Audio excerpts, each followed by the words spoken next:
first came in, I was a lot more nervous than I am now. I feel much more calm and collected about interacting with specific patients and how to deal with emotions. And you know, with years it will get better, but it's still nice to have this kind of training right as we come into medical school. I am teaching the simulated patient class to the Department of Theater and Film Studies. It is a fabrication, naturally, but in the same sense, we're hoping in these encounters to come as close to an ordinary encounter that a medical student will have with a future patient as humanly possible. The reason that we decided to join the class is because Libby was teaching it, and also the class sounded really fun and interesting, similar to the television show Grey's Anatomy that we all like to watch together. That's the best thing that I've gotten, is just learning how to do this, because it's actually a thing that you can make money doing at different places. You can become a simulated patient as sort of a side job, and as an actor, you need lots of different ways to make money. Well, there are two groups of simulated patients. The first group are community volunteers. We worked with them in the first semester, in the fall semester.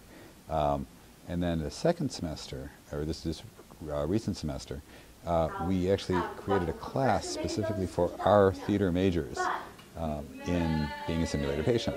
And so that's the second population. That was very interesting. It's a much different approach to acting than we've studied, just because you wouldn't really need to know about anything like this unless you're actually doing this. This is it's very much interactive, and there's no script, so you just kind of have to know what's going on and be able to have a conversation with someone and not trip over yourself. So today the girls were supposed to pretend that they had like sinus pressure, and so that sinus pressure was supposed to be like a lot of like nasal pressure and like almost like congestion in the ear, scratchy throat, yeah, and then a little bit of like sinus and jaw pressure because of that like fluid buildup and fullness. I started out asking, I guess, just what symptoms I'd had, and I would just describe to him, like, a week ago I got the head cold and things like that, and then he took down a family history, and then he left, and I put on the gown, the medical gown,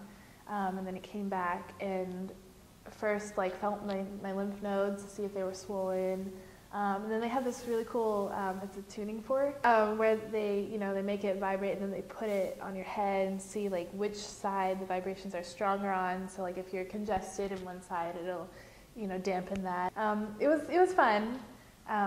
The first guy, he kind of went a little too far in the ear, and so you're like, ah. But they're learning. Generally speaking, we're given a case that is sort of composed by one of the medical professionals that work at the medical school, so one of the teachers. We add personal background, and so we're doing a lot of sort of acting methodology in those terms. We're using Adler technique, and so we're talking a lot about backstory.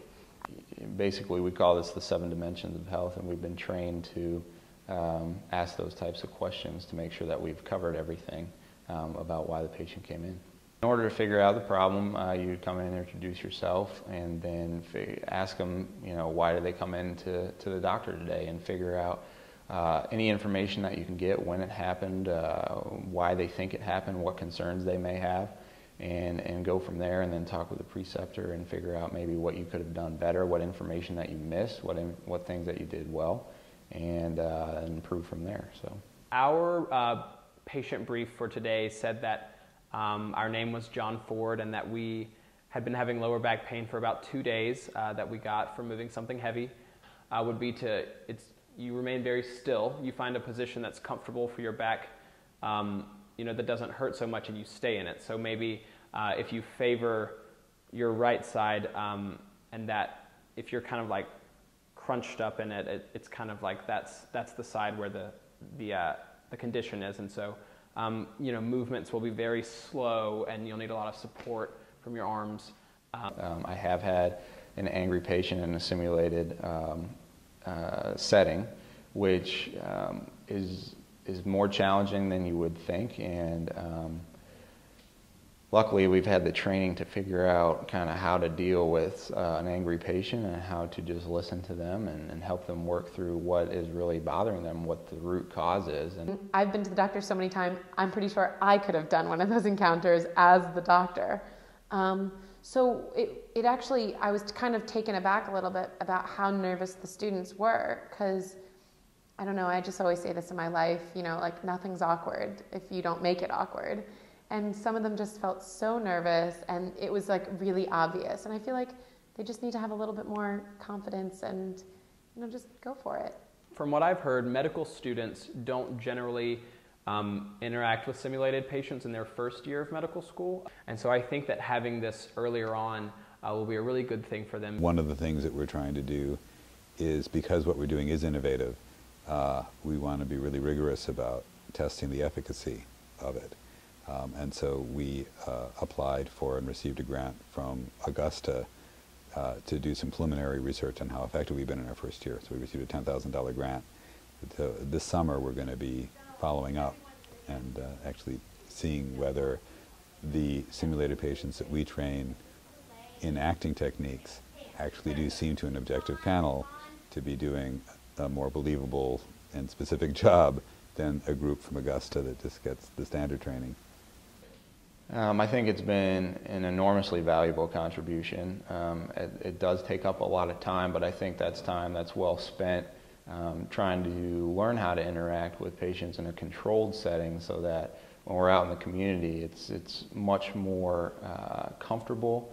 It's somewhat easier to do just because you know kind of what to expect, what to look for, how to manage yourself in front of patients, how to manage yourself when they're having an emotional response to something, and how to kind of take command and control the interview while still advocating each patient and giving them the best clinical experience they can. So I think it's a very valuable experience that we have this first year.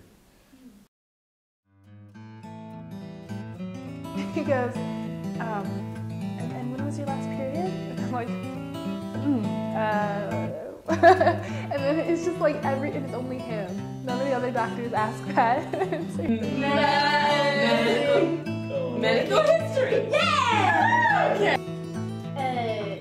It's like a bacterial infection in your sinus. He was funny. He was really nervous, and he dropped the tongue depressor, and he had to pick it up, and he was like.